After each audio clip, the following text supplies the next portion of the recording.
LAVAFREEZE.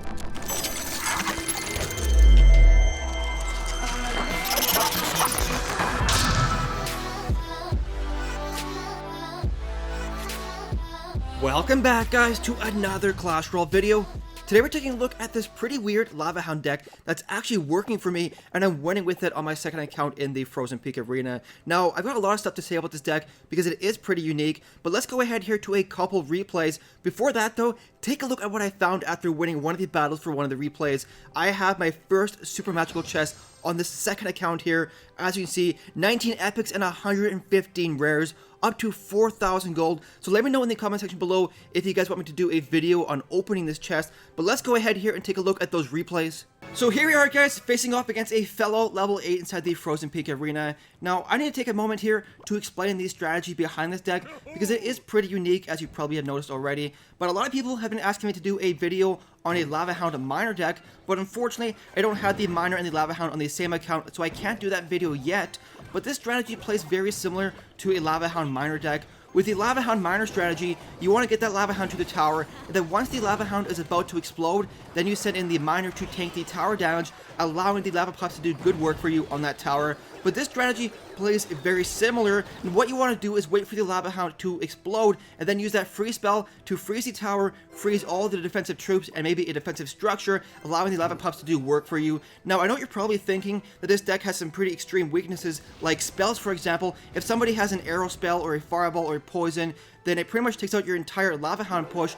But I'm glad you asked, because that's the whole reason that the princess is in this deck, is to bait out spells. A lot of people will see the princess and use a fireball, a poison spell, or an arrows on her, and that frees you off to do a Lava Hound push. Now, if you don't have the princess to use in this deck, then go ahead and use maybe a goblin barrel or minions, and then you can bait out the spells with that. And I also have the electric pump in this deck for two reasons. One is this deck does require multiple pumps out to win successfully. You need to be able to cycle pretty fast, but also people will often use spells like Fireball and Poison Spell to damage the pump as well as the tower. And with both the Princess and the Electric Pump in this deck, you can bait out a lot of the spells, freeing it up to go in with that Lava Hound. Now, what you've also probably noticed with this deck is it doesn't have too many defensive troops in it. You've got the Goblins, the Ice Spirit, the Cannon, and the Princess, and no real high damage troops like a Mini P.E.K.K.A. or a Valkyrie or anything that's really strong on defense. So you're probably wondering, how do you defend successfully with this deck? And it's honestly pretty unique. You have to have multiple pumps out, and you have to be able to cycle pretty fast, because the Cannon, the Ice Spirit, the Zaspel, the Princess are all fairly low electric cost cards. So on a defense, you can usually cycle pretty fast with multiple pumps out, using a Cannon, using the Goblins, using the Ice Spirit to freeze the Giant. And if you're doing it properly, you can usually cycle to a second cannon on the same defense. And you also have to make pretty good use of that freeze spell, because a freeze spell can come in extremely clutch on a defense and can take out like a 3 Musketeers with a freeze spell and Goblins. Or if your opponent is coming in with like a Giant, a Mini P.E.K.K.A. and a Witch in the back, go ahead and freeze all of that, allowing your tower and the cannon to do damage to the Giant, and use your Goblins as well as the Ice Spirit in the back to take out all the support troops. So Lava Hound here, going up on the left hand side, I've got two Princesses down, right there baiting out the arrows on the right hand side. Goblin's going down to take out the Giant. He only gets one hit my tower, and I've already cycled back to a second Lava Hound. So right here, putting on some pretty crazy pressure. Ice Spirit going in there, killing that entire minion horde. I have a Princess in the back. Now he's going to go ahead and use the Fireball on that Princess, which is perfect because the Freeze Spell just landed, allowing both of my Lava Hounds to do work to that tower. Now unfortunately, I was like a half a second early with that Freeze Spell. I should have waited until after the Lava Hound exploded, but either way, we got the 1 crown victory. Let's go ahead here to the next replay. So here we go, guys. Now this next battle was pretty crazy, because my opponent has a really strong counter deck to my deck. He has the Furnace in there, which continuously pumps out Fire Spirits to kill all of my Lava Pups, so I can't really bait that out with my Princess or my Pumps. And he also has the Bowler, which is a strong counter to like all of my defensive troops, like the Goblins, the Ice Spirit, the Cannon, and the Princess. So this battle was a struggle, and it did go into late overtime, but I did come out with the victory, even against a strong counter deck. Now, dropping down the Crying Face there, just because I was expecting that Cannon to pull over the Valkyrie, but it didn't for some reason, and as a result, he got some free damage to my tower. Gonna go ahead and use a Princess on the right hand side, and then use that Ice Spirit to freeze those Goblins. So a pretty clutch push there on the right hand side, because now that Princess is still alive, and he still has to answer it, which means for a 3 elixir card plus a 1 elixir Ice Spirit, my opponent has spent a ton of elixir trying to counter it. He used goblins, minions, and a Zap spell, and that's one of the reasons I love the princess. She's a great card for forcing your opponent's hand and forcing some negative elixir traits from your opponent. Now I'm going to go ahead and use that cannon to distract the bowler. That's really the only way I can defend against this deck, is using that cannon to distract and the goblins in the back.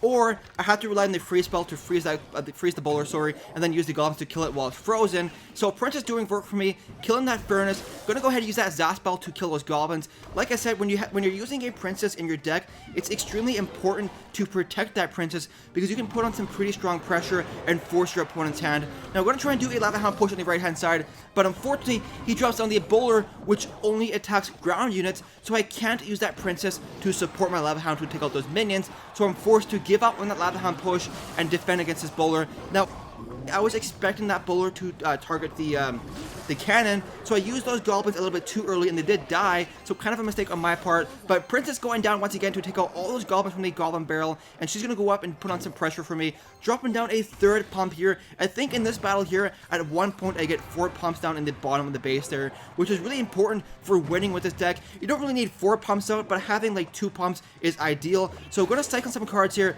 I'm not ready to go in with the Lava Hound push just yet, because I know my opponent has that bowler, so I want to wait for him to use the bowler on one lane and then do a push on the opposite lane with that Lava Hound Princess combo. And that way, the bowler doesn't take out my Princess, hopefully. But right here, he's coming in with the Valkyrie, so I'm going to go ahead and use the cannon to pull the Valkyrie back and hopefully save my Princess. A second Princess going down in the middle of my base with the cannon distracting the bowler. Now, the Lava Hound doesn't do too much damage on the right-hand side because I was forced to switch to defensive mode and defend against that bowler, and I wasn't able to use the free spell there. So I'm going to wait until a little bit later in the battle when I feel like I have another opportunity to go on the offensive, but I'm forced to play defense here because my tower on the left-hand side, sorry, is all the way down to 920 health, and I want to prevent any further chip damage to it. So I'm going to go ahead and use the Princess to take out these minions as well as those Fire Spirits. And then I don't have the cannon available, so I'm going to go ahead and use the Ice Spirit to freeze that Hog Rider, and then use the cannon because after the Hog Rider wakes up, he'll be targeting the cannon. I'm going to go ahead and use the Zap spell to take out those goblins, and I have a second Lava Hound going down here on the right-hand side, starting to set up the final push that's going to end this battle. So the first Lava Hound exploding, getting that free spell ready with this second Lava Hound going in there. Now one Fire Spirit hits my tower with one Valkyrie hit, so I have to really protect it from that Hog Rider. Cannon going down right in front to protect it, with that second Lava Hound doing a little bit of chip damage. Gonna go ahead and use the Princess to hopefully damage that tower. Now pre-nerf to the Princess, those Princess hits would actually hit the tower as well, but unfortunately that's not the case anymore, so I have to rely on just the Lava Hound to finish off the tower. Gonna go ahead and use the Zap spell to speed things up, but finally getting the 1 crown victory. Let's go ahead here and do a live battle. So here we are, guys, facing a level 9, giving the all good luck. Let's see here. We don't have the pump in our starting hand, so we kind of have a pretty bad starting hand here. That's always kind of the luck of the draw of using a pump deck, is not having it in your starting hand. It's kind of unfortunate when you don't. So we're going to get ready for this defense by using a cannon right here. Now, literally everyone and their uncle right now is using giants. Like, almost every single battle has a giant in it. I kind of wish to see, like, I would see more diversity in decks. But that's just not the case anymore. Everyone's just using giant. So we're going to go ahead and use this Lava Hound in the back, maybe, to tank the Wizard. Use the Goblins right there to take all that out. Then the Ice Spirit to freeze this giant, allowing our tower's time to finish it off before it makes it to our tower. So, now we have to have an answer available for this. Let's actually zap that. Kill the Musketeer. And the reason I want to use that Zap spell is then afterwards I wouldn't have to have an answer for it. So he's going to pump up. Now that I know he's using a giant deck, I'm not going to place the pump in the middle, because if you have the pump in the middle here, like right here, when I use that cannon, it's just too close to the tower, especially because he's using a poison spell. You don't want to do that. Now, I think what I want to do is use a pump right here, but I use the cannon right there, but he has the Musketeer. The Musketeer can shoot across the river to that cannon. So I'm going to force to use it right here. Actually, ever since he used the Musketeer there, we're going to do that with a Ice Spirit, and that way he can't actually target. Ooh, look at that. Very aggressive deck. Thankfully, look at this. Look at this on the left-hand side. My Princess is out of range of that poison spell, but we are going to take some damage to the tower on the right-hand side. Let's have that freeze spell available, though. Freeze all that. There we go. Come on, Goblin. No, Wizard. Look at that clutch Wizard doing work there. doing work against that that setup. But let's go ahead and use the collector right here. And let's go ahead and just zap this guy. Cannon right here to distract. With a goblin drop. No, I said cannon to distract. I didn't say cannon to not distract. Freeze that. We're in big trouble here, guys. I was expecting that cannon to distract, so we are in some big trouble here, guys. I can't even explain how much trouble we're in here. There we go. Freeze that giant, please. And we're going to have to freeze this guy. All because of that bad cannon drop, guys.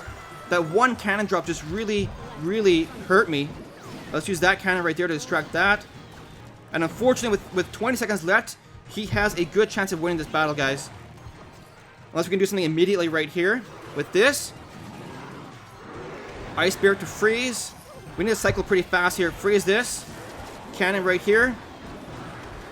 Goblins outside to distract. There we go. Come on, come on, come on. Please, please, please. Princess right here. Ice Spirit to freeze this Hog Rider. There we go.